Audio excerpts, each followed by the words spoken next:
وہ یہ کہنا چاہ رہے تھے کہ یہ سپریم کورٹ جو ہے اگر انصاف نہیں دے گی اور جلد فیصلے نہیں دے گی تو پھر حالات اس ملک کے کبھی ٹھیک نہیں ہوں گے. تو بہرحال اس سے زیادہ میں کچھ کہنا نہیں چاہتا، مگر آج کے جو دلائل ہیں ایڈوکیٹ اکرم شیخ کے، بنیادی طور پہ ایڈوکیٹ اکرم شیخ وہی بات کر رہے ہیں جو ایڈوکیٹ منیر ملک نے کی، اور جیسے انہوں نے خود بھی اس بات کا اعادہ کیا کہ یہ جو آئینی بینچ ہے 8 ججوں پر مشتمل، کم از کم بطور آئینی بینچ یہ ججز 26ویں ترمیم کا کیس نہیں سن سکتے.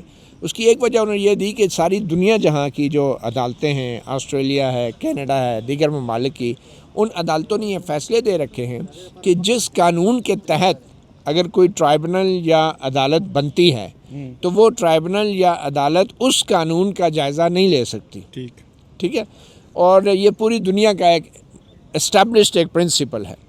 تو یہ والا آئینی بینچ چونکہ 26ویں آئینی ترمیم کے تحت جوڈیشل کمیشن بنا، جوڈیشل کمیشن نے آئینی بینچ بنایا، آئینی بینچ نے کمیٹی بنائی اور کمیٹی نے پھر یہ 8 رکنی بینچ بنایا.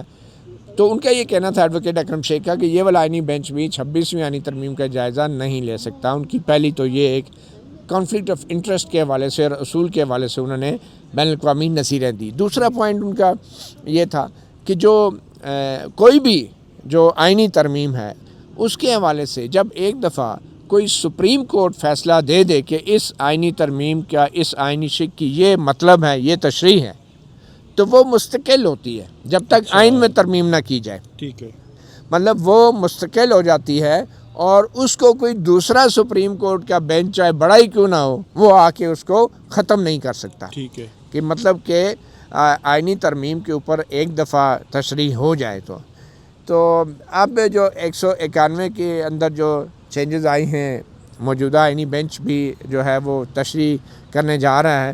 تو اکرم شیخ صاحب یہی کہنا چاہ رہے تھے کہ دوسرا بینچ بڑے سے بڑا بھی ہو نہیں کر سکتا، مگر بینچ نہیں کر سکتا، سپریم کورٹ کر سکتی ہے.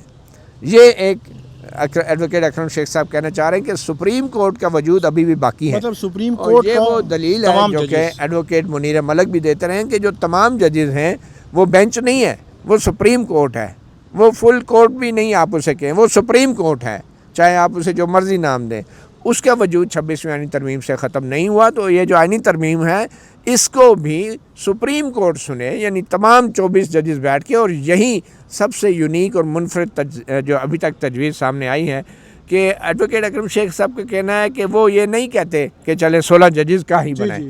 وہ کہتے ہیں اگر 16 ججز کا آپ بینچ نہیں بناتے، ان پرانے 16 ججز کا جو ترمیم سے پہلے کے تھے، تو پھر آپ جو موجودہ تمام 24 ججز ہیں، چاہے وہ 26ویں ترمیم کے تحت تعینات ہوئے ہیں یا جو، ان سب پہ مشتمل ایک بینچ بنا دیں.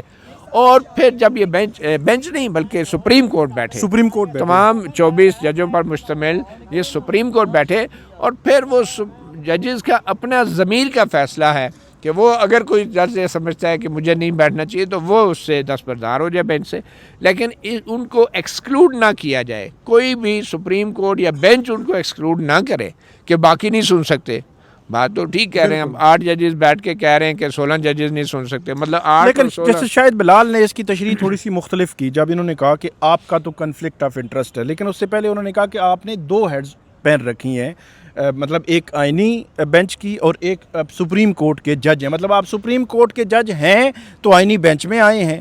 تو انہوں نے یہ کہا کہ جیسے شاید بلال نے کہا کہ اگر ہمارا 8 کا بھی کنفلکٹ آف انٹرسٹ ہے، وہ بعد میں آنے والے 8 بھی جو ہے وہ بھی کنفلکٹ آف انٹرسٹ ہے، تو پھر کون یہ کیس جو ہے وہ سنے گا؟ وہ مطلب دوسری طرف میرے خیال میں وہ لے گئے اس میں. دیکھیں جیسے شاید بلال جو ہیں وہ تھوڑا سا وہ ایڈوکیٹ اکرم شیخ کے نقطے کو سمجھ نہیں سکے.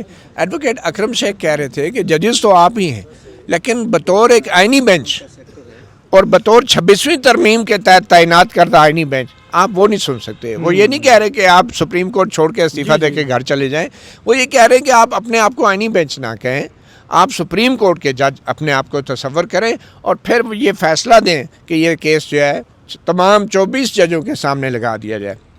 تو وہ یہ کہہ رہے ہیں. تو جیسے شاید بلال شاید یہ سمجھیں کہ ان پہ ان 8 ججوں پہ الزام ہے کہ یہ جج سن ہی نہیں سکتے. بھائی بطور سپریم کورٹ جب بیٹھیں گے تو بالکل سکتے ہیں، بطور آئینی بینچ بیٹھیں گے تو اس پہ ایڈوکیٹ اکرم شیخ صاحب کو نہیں سن سکتے. ایک بات انہوں نے کی بڑی امپورٹنٹ, ایک انہوں نے کہا کہ میرا تعلق کسی سیاسی جماعت سے نہیں ہے, میں عدلیہ کی آزادی کی تحریک کا کارکن ہوں, جیسا کہ قائد اعظم محمد علی جناح تھے. میں نے بنگلہ دیش میں کوڑے کھانے والے لوگوں کی آوازیں سنی ہیں. جب میں 8 سال کا بچہ تھا. 25 کروڑ لوگوں کے بنیادی حقوق کا معاملہ ہے, بنیادی انسانی حقوق کا معاملہ ہے. اللہ تعالیٰ آئینی بینچ کے ججوں کو حوصلہ دے کہ وہ 26ویں آئینی ترمیم کو کالعدم قرار دے دیں. ایک 8 رکنی بینچ جس پر ججز اس زیر بحث آئینی ترمیم کے تحت بیٹھے ہیں وہ یہ کیس نہیں سن سکتے. تو جیسے جمال خان مندوخیل نے کہا تو پھر کیا 26ویں آئینی ترمیم آئین کا حصہ نہیں ہے؟ تو انہوں نے کہا کہ میرے اوپر یزید کی بیعت لازم نہیں ہے. یہ بہت بڑی بات ہے. میں آپ کو بتاؤں, دیکھیں اب یزید کی بیعت سے جو انکار ہے اس کی وجہ تو قرآن ہے نا اور سنت ہے, جی اس لیے انکار کیا نا. اور وہ قرآن بھی تحریر اس کا وجود تھا. جی جی.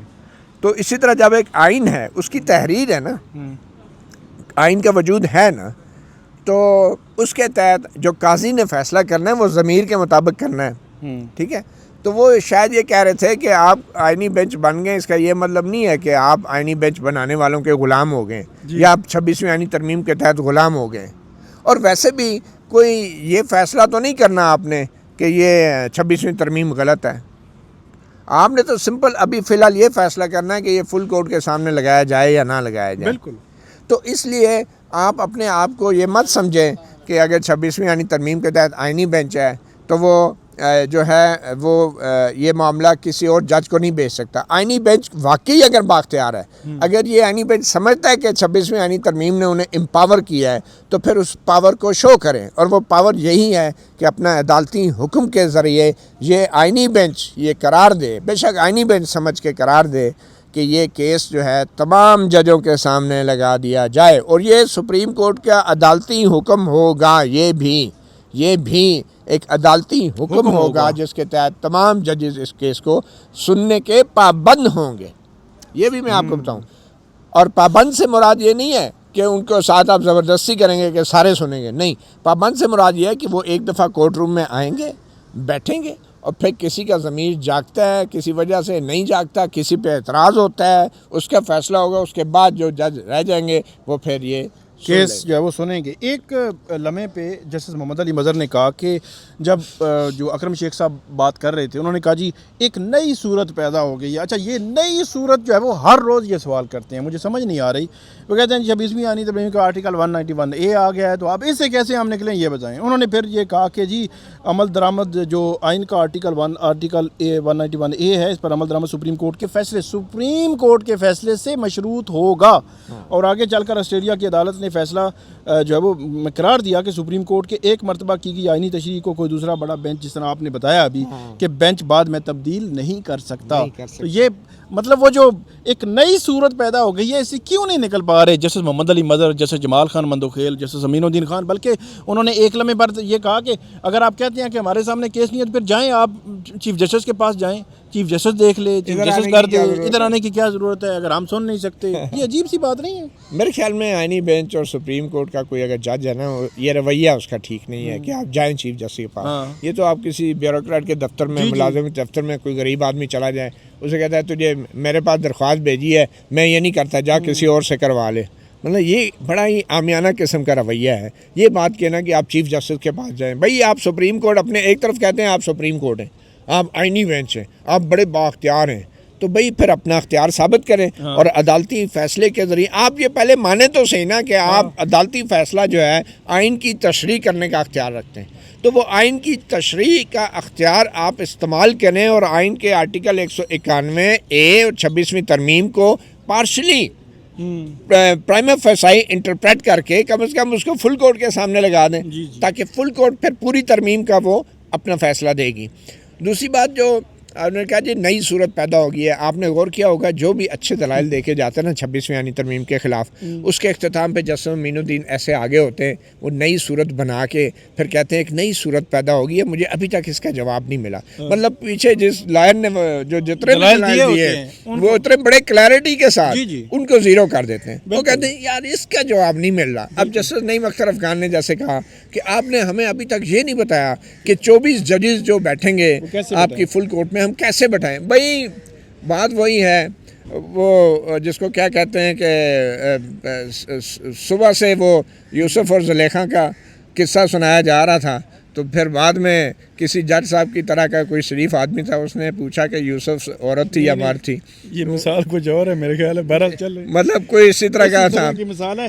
لیکن میں آپ کو ایک بات بتاؤں، دیکھیں جسٹس نعیم اختر افغان صاحب یہ پوچھنا چاہتے ہیں کہ اگر آپ کہہ رہے ہیں کہ تمام 24 ججز بیٹھ گئے تو ہم یہ کریں گے کیسے؟ بھائی شروع دن سے یہ کہہ رہے ہیں کہ آپ انٹرپریٹ کریں آئین کو، آپ عدالتی حکم دیں اور کہیں کہ بہت سارے مسائل ہیں، کانفلکٹ آف انٹرسٹ کا مسئلہ ہے اس کے اندر، اور آئینی ترمیم کے عمل لاگو ہونے کا یا نہ ہونے کا مسئلہ ہے، تو اس لیے اس کو تمام ججوں کے سامنے لگا دیں.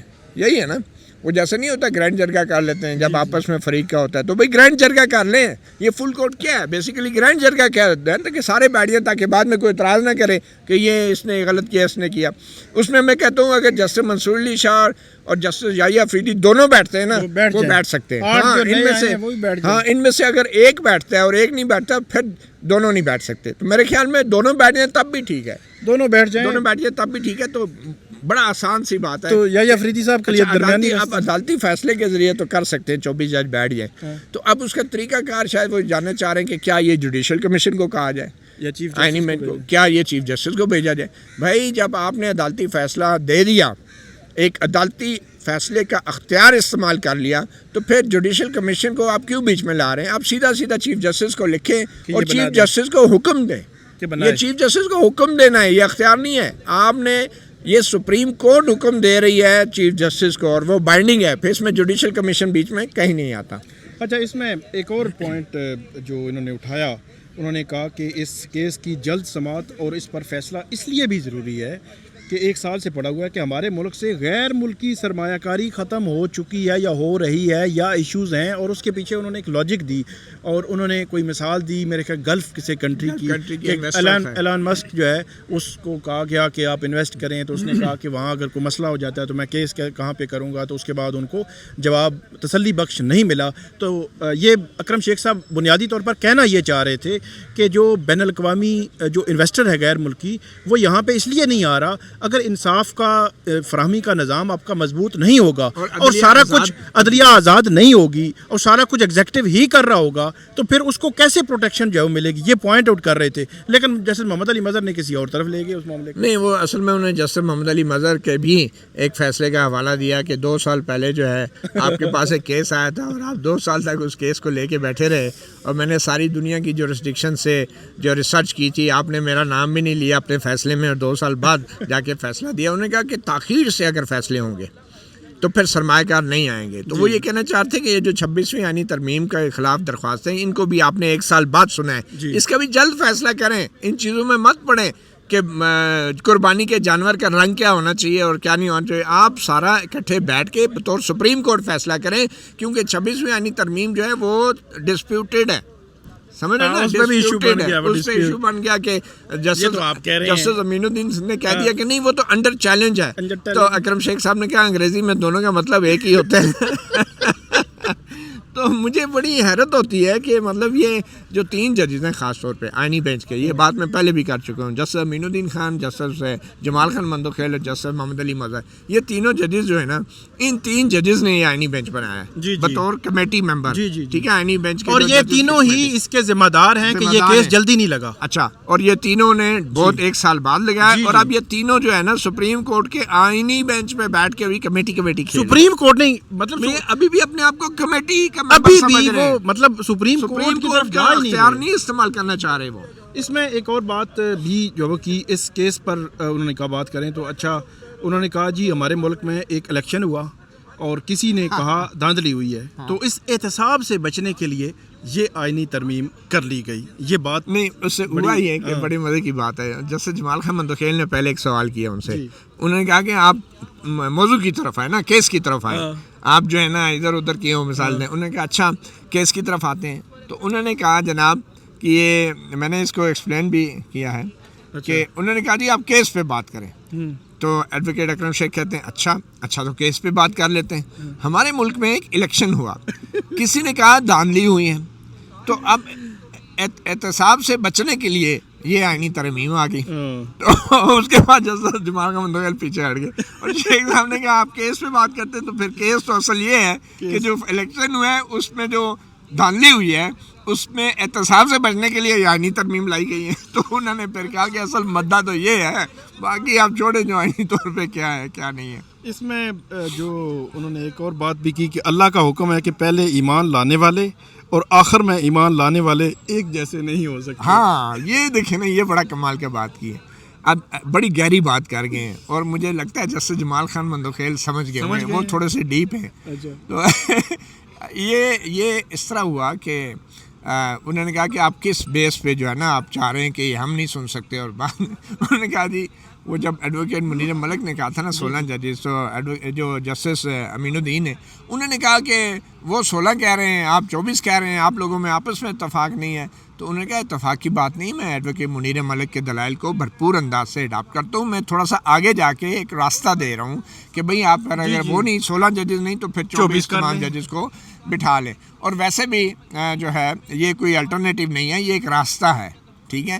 تو ویسے بھی انہوں نے کہا کہ پھر اللہ کا بھی حکم ہے کہ جو لوگ پہلے ایمان لائے وہ افضل ہیں اور برتر ہیں, بجائے اس کے کہ جو آخر میں ایمان لائے. یعنی آخر میں کیا ایمان لائے کہ پہلے جو آئین تھا, ٹھیک ہے, اس کو فوقیت دی جانی چاہیے, اور جو بعد میں ترمیم ہوئی ہے اس کو وہ فوقیت نہیں. آخر میں انہوں نے ایک بات آخر میں یہ بھی کی, بہت ہو لیا بہت بھگت لیا, آئیں مل کر عدلیہ کو قائد اعظم کے افکار کے مطابق ڈالیں. میری خواہش ہے کہ آپ کی ریٹائرمنٹ سے پہلے اس کیس کا فیصلہ ہو جائے.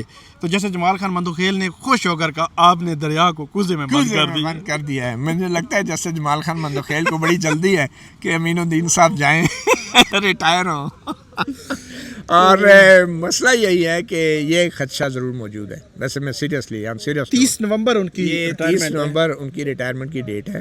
یہ خدشہ موجود ہے, اور جسٹس امین الدین خان کی جو صلاحیتیں ہیں اور جتنے فیصلوں پہ ماضی میں انہوں نے وقت لگایا ہے, مجھے نہیں لگتا کہ جسٹس امین الدین خان جو ہے ریٹائرمنٹ سے پہلے اس مین ترمیم کا فیصلہ کریں گے, کیونکہ ابھی تو فل کورٹ کا معاملہ آنا ہے. اور ایک بات بتا دوں, فل کورٹ کا ایک اور, اگر یہ بینچ جو ہے یہ ریٹائرمنٹ سے پہلے فیصلہ نہیں دے سکتا ترمیم کا, تو ایک جج جب ریٹائر ہو جائے تو وہ پھر ایک قسم کا ٹیکنیکلی آپ کنٹینیو جو کرتے ہیں نا ریٹائرڈ جج کے بغیر, وہ پھر ری ہیئرنگ ہوتی ہے ٹیکنیکلی اگر دیکھا جائے, کیونکہ بینچ ریکانسٹیٹیوٹ ہو جاتا ہے. لیکن اگر سارے ججز ہوں گے, اگر فل کورٹ ہوگی نا تو فل کورٹ کے اندر یہ معاملہ جو ہے پھر یہ اس میں کوئی جج ریٹائر بھی ہو جائے تو وہ کوئی مسئلہ نہیں ہے, فل کورٹ ہی تصور ہوگی, ری ہیئرنگ کی طرف نہیں جا سکتا.